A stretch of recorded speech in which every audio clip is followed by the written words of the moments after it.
So I'm an ER doctor and I have a story that is 100% true and still gives me chills to this very day. And although I got permission to tell it, I haven't told many people until now.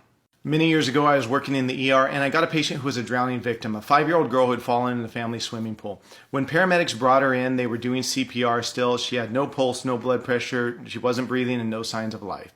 We brought her back to the ER room and we attempted to resuscitate her. I placed a breathing tube, and fortunately, after about 10 minutes, we got her pulse and blood pressure back.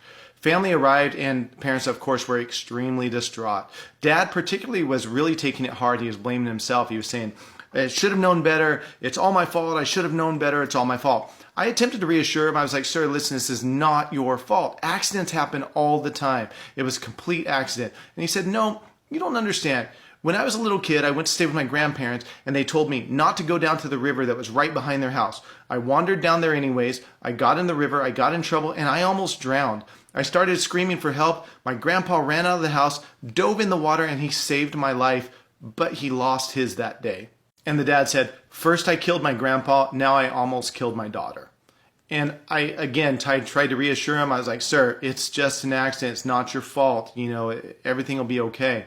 And the patient was admitted up to the pediatric ICU. A few days later, I'd gotten word that the little girl had woken up in the pediatric ICU and they had extubated her, taken out the breathing tube. So after my shift, I went up to visit with the family and the little girl. Obviously, the little girl wasn't talking too much because she's still recovering. So I'm talking to the mom and dad. They're extremely thankful. They're very grateful. And obviously, they're overwhelmingly ecstatic that she's going to survive this awful ordeal. So then I turn my attention to the little girl and I'm like, just sparking up natural conversation. Hey, do you remember me? And she's like, no. And I said, do you remember the nurses? Do you remember the paramedics? No. And out of nowhere, she goes, I remember Sam.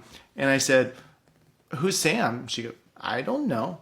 And I said, okay, well, what was Sam doing? Thinking, was he, doing chest compression, someone in the ER? I don't know. And she said, he was holding my hand. And I said, what did he look like? She said, he was wearing a hat and a funny jacket.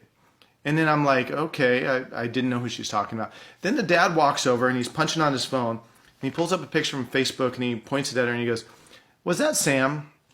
And she said, yeah, that's him. That's Sam. And dad turns to mom and he goes, oh my God, that's my grandpa. So his grandpa, who had died 25 years earlier, saving him from drowning, was there holding her hand as we were doing the resuscitation. Literal goosebumps to this very day.